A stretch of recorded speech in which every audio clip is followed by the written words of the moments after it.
Hello दोस्तों, क्या आप जानते हैं इंसानों में सोचने समझने की अद्भुत क्षमता होने के बावजूद भी हम अपने ज़्यादातर फैसले अपने स्वभाव के हिसाब से लेते हैं, ना कि सोच विचार कर। तभी तो आपने लोगों को अक्सर कहते सुना होगा कि मैं इसी स्वभाव का हूँ या फलां बात मेरे स्वभाव में ही नहीं।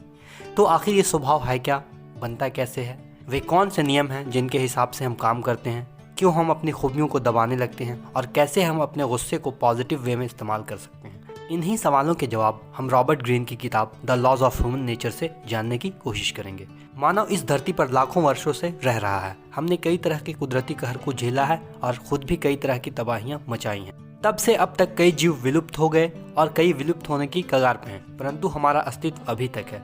इतने लंबे सफर के बाद भी जिस चीज ने हमें जिंदा रखा वो थी हमारी मानसिकता। हम कुछ खास तरह के उसूलों पर काम करते हैं जिसने हमें गुफाओं और जंगलों में जिंदा रखा, मगर तब जो उसूल हमारे लिए बेहद ज़रूरी हुआ करते थे वो अब इतने रेलेवेंट नहीं है, पर फिर भी वो हमारे अंदर उसी तरह बसे हैं जिससे हमारे फैसले प्रभावित होते हैं। तो आइए इन्हीं उसूलों को इस वीडियो में समझा जाए। नंबर 1, सेल्फ नॉलेज की मदद से अपने डार्क साइड को ओवरकम करना सीखें।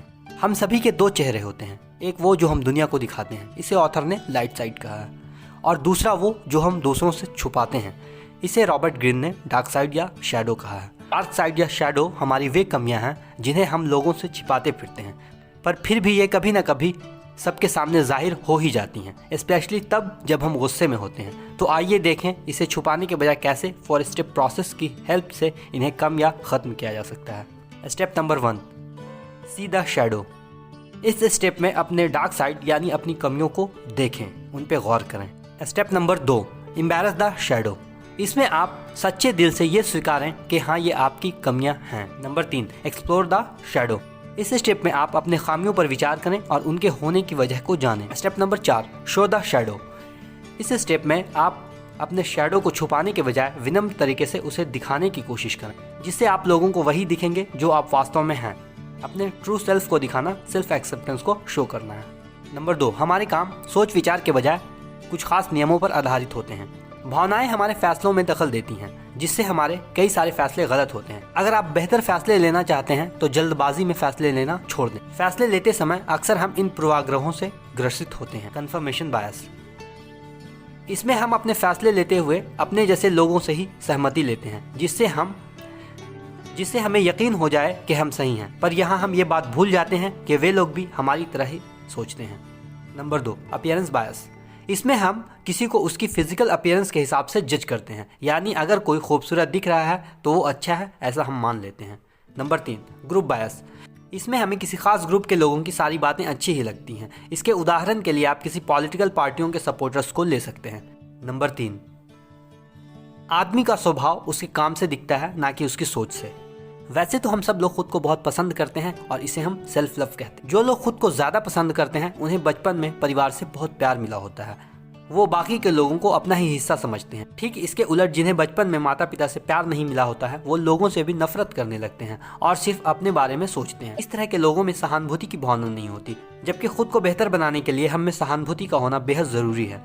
हम हमेशा एक मास्क लगाए रहते हैं, यानी हम वो नहीं करते जो हम चाहते हैं या जैसी सोच रखते हैं, बल्कि हम वो करते हैं जिससे हमारा काम हो जाए।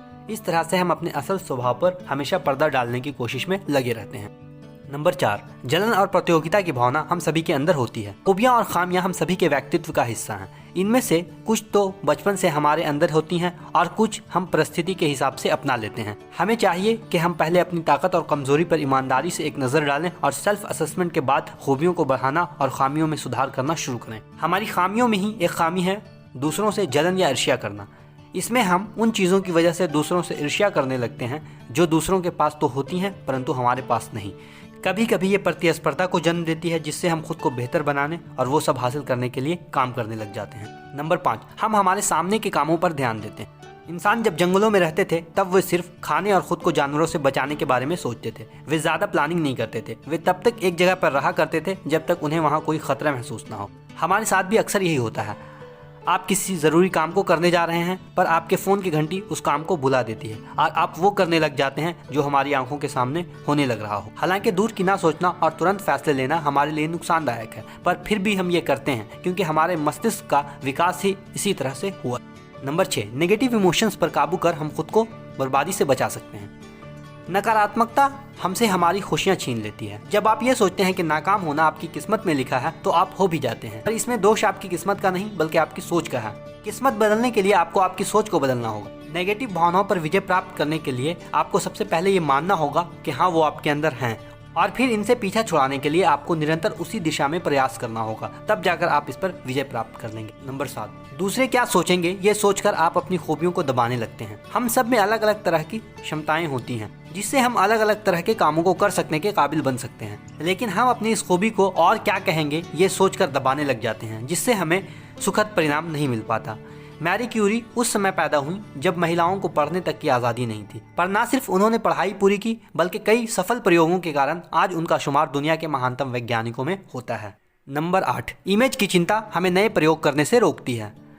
आपने खुद भी ये रियलाइज़ किया होगा कि लोग क्या कहेंगे इस बात की चिंता ने कई बार आपको वो करने से रोका होगा जो सच में आप करना चाहते थे, और इसके बजाय आप उन कामों में लग गए जो सारे लोग कर रहे थे। ऐसी भावनाओं से बचने के लिए हमें रियलिटी ग्रुप का हिस्सा बनना चाहिए और उन नियमों को मानना चाहिए जिससे हमें ज़्यादा से ज़्यादा कामयाबी मिल सके। तो दोस्तों, ये थी रॉबर्ट ग्रीन की किताब the laws of human nature से कुछ काम की बातें। अगर ये वीडियो आपको अच्छी लगी हो तो इसे लाइक करें, चैनल पर नए हो तो सब्सक्राइब। हमें हमेशा आपके फीडबैक का इंतज़ार होता है जिससे हम अपने कंटेंट की क्वालिटी को इम्प्रूव कर सकें। Thank you.